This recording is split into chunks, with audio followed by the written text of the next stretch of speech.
Okay, so let's get started. We are briefly going to touch on what I'm guided to share with you on each chapter of the book.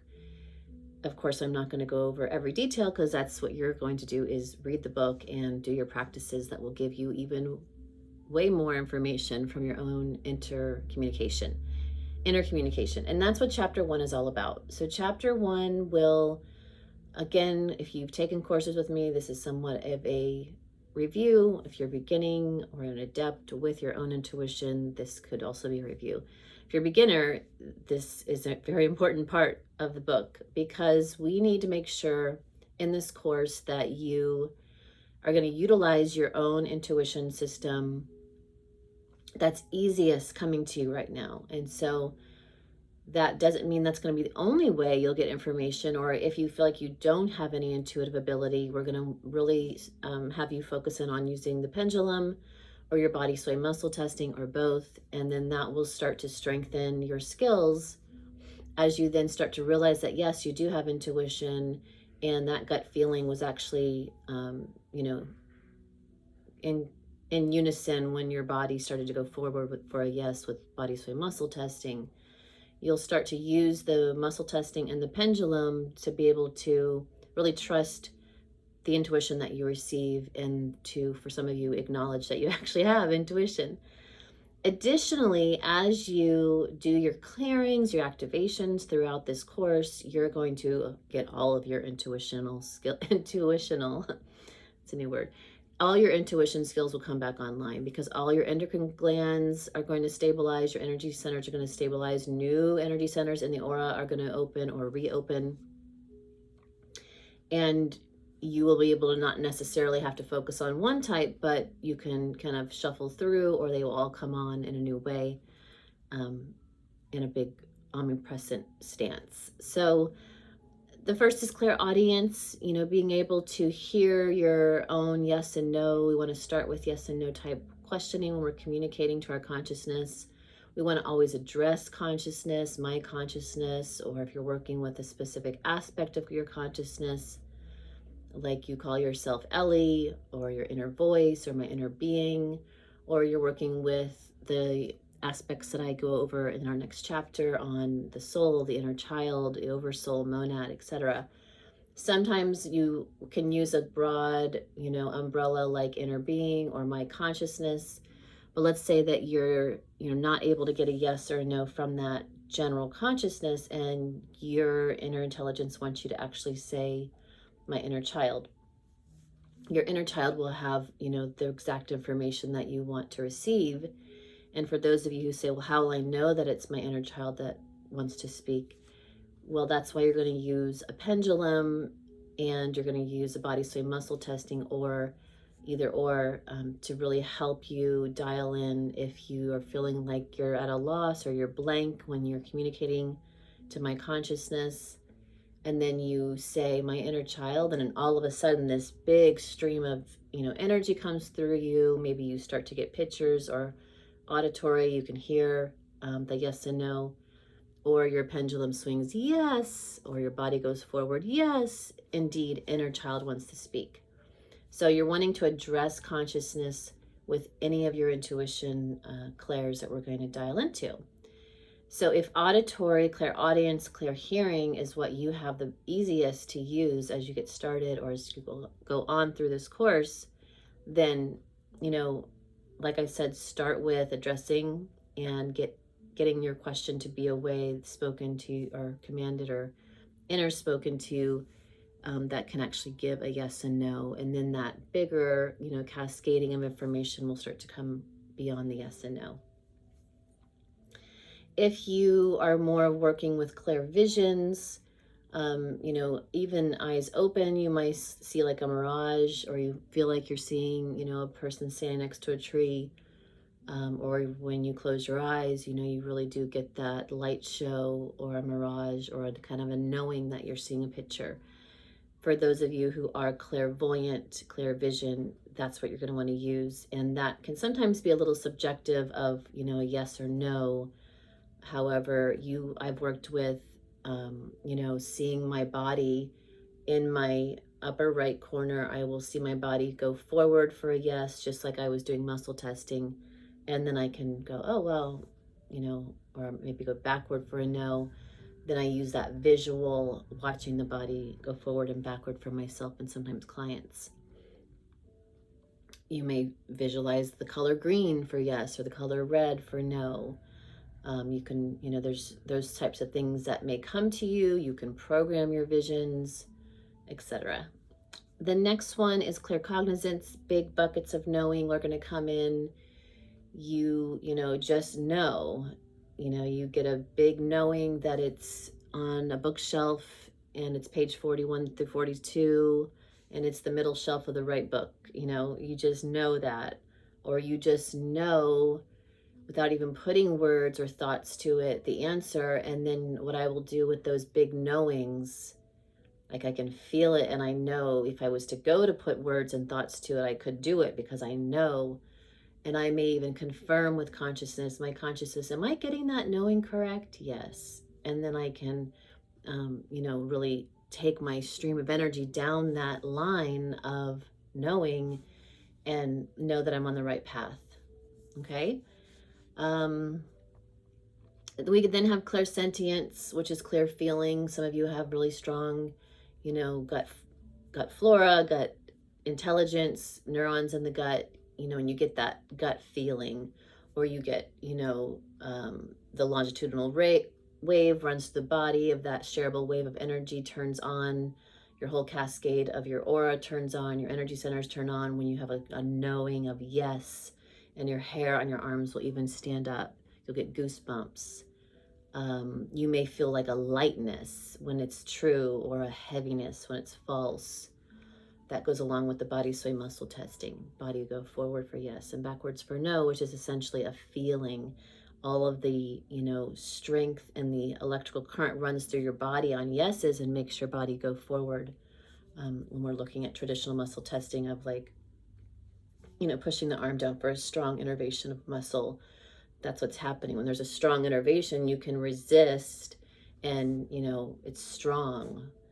And when it's not and it's weak, then that the nerve that would innervate the muscle when I go to push down will make it weak. And false thoughts, or things that are false or no, will weaken a muscle, and things that are yes will strengthen a muscle.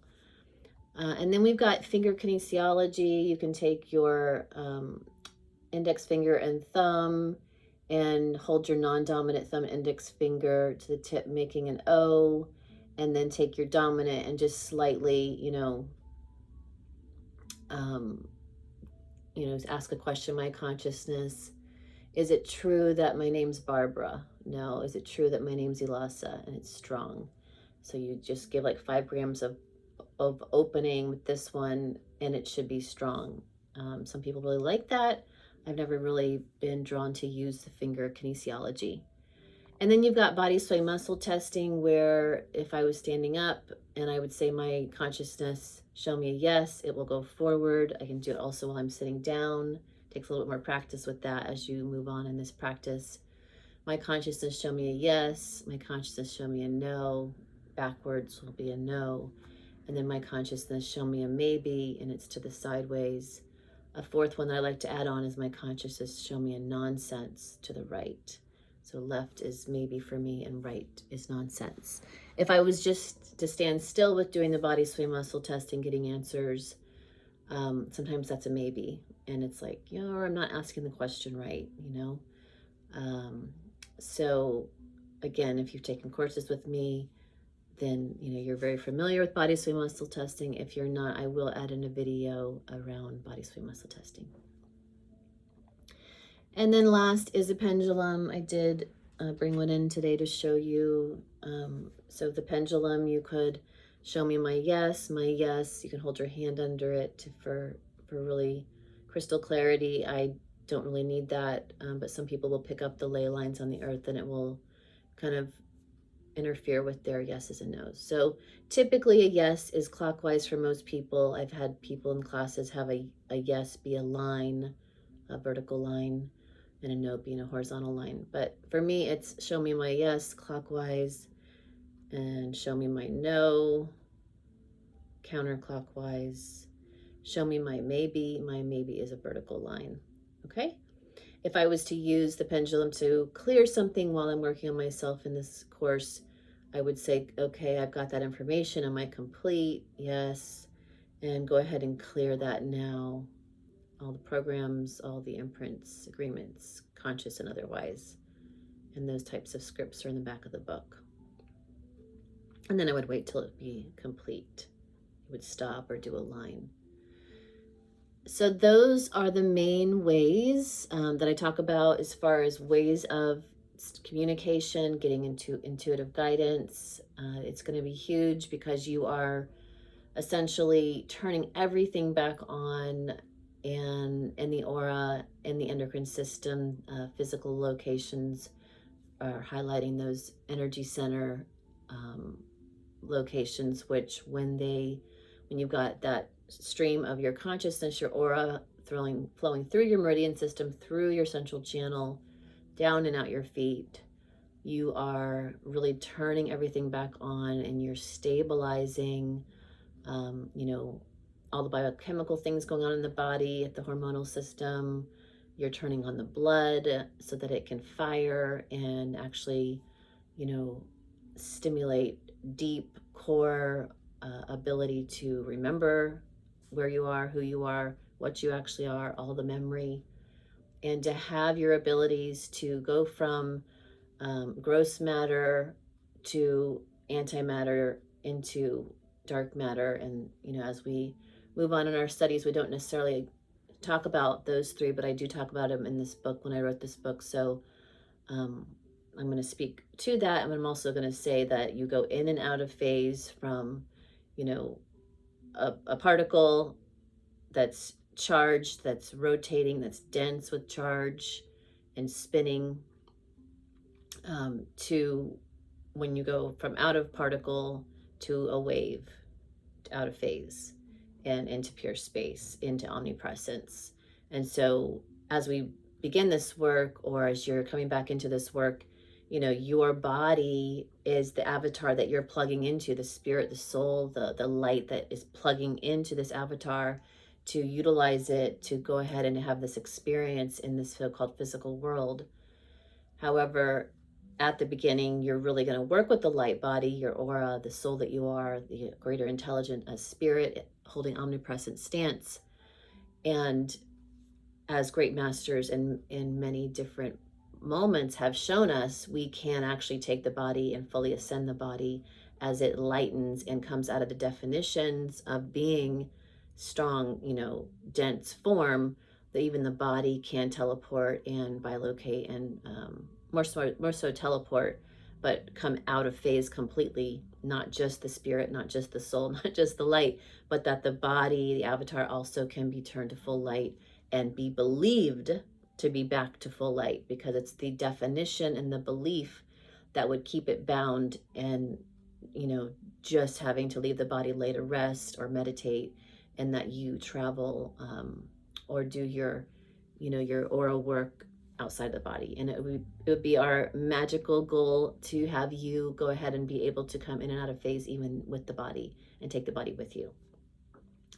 Okay, so some quantum ethics. When you're working, with others, whether you're start to pull this work into sessions, which is awesome. I hope that you take this into your practitioner skills and elevate and activate others.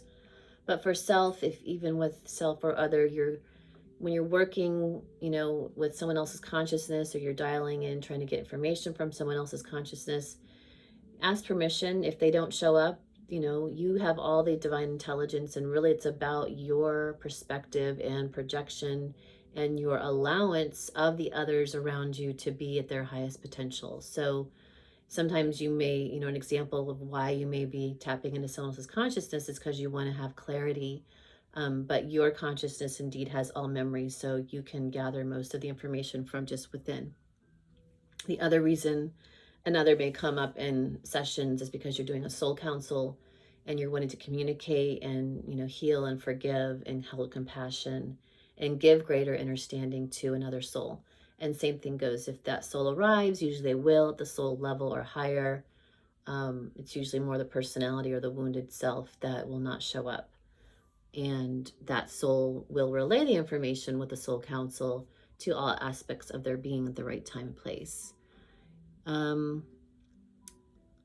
So you're more focused on your own consciousness. It says in the ethics, I'm not going to go through all of these, but you can read them on page 10. And you're focused on evolving yourself, your own consciousness more than others, although your perspective of them evolving and being an invitation for them to be their best selves is huge. And you will find great shifts with many other souls being around you when you allow that to be so. If you hold someone in a lower formation and keep believing them to be their lowest self, then they indeed will keep showing up that way. Neutrality is the best state to hold. You become more aware that your aura, working with the avatar, has its most ability at neutral, and at its ability to not be so focused on one point. Although there's a time and place to focus on the highest potential, to focus on that which that you are directing and projecting into, but also as you're opening up your abilities to be around others, you want to drop into omnipresence, to holding the whole brain fully activated rather than just one firing neuron of focus. You want to be able to whole brain activate, whole heart open, and still point, stabilize, neutrality, to be able to be a witness as you hold the gaze and the aura wide. You can then allow the projections of the highest potentials to come in, while you're kind of holding that really softened state of your existence in neutrality. Being present makes you have the ability of the highest potential to show up. So being really dropped into the presence with stillness and wholeness and not a lot of thought. You want to create from love's vibration. It's the key to oneness and to your quantum ability. If we are in anger or stress or fear, then you're not accessing heart and higher, and you're really going off of old loops, which will have a whole story and a whole play to them, a whole history of you exiting out the first 3 doorways of energy centers. And if you're angry, usually the 3rd energy centers, you've really dominated the personality. You own that, you are it, and you have your strong convictions and your strong points of view. And you'll have a whole life with that. However, to fully access all that you are capable of, it is holding, all existence, all at love's vibration of wholeness. And that activates bliss, that activates the full omnipresent longitudinal way of consciousness. And so this is a very important piece of the puzzle. Remember, what you say, think, feel, and act upon creates infinitely. So be mindful of what your thoughts, words, deeds, and actions are. Do your best to hold neutrality and realize that everything's happening in biofeedback. It's showing you the sum total of your thoughts, feelings, beliefs, and memories, and what you're willing to allow. So let's allow amazingness. Remember, the use of this course, this book, especially the book, is to go through it and then have it be a reference for self or other. If you're guiding others, if you get a nudge that, page 87 has something for you to look at, go to 87 and see what, process is there, because there is many different types of processes within the book.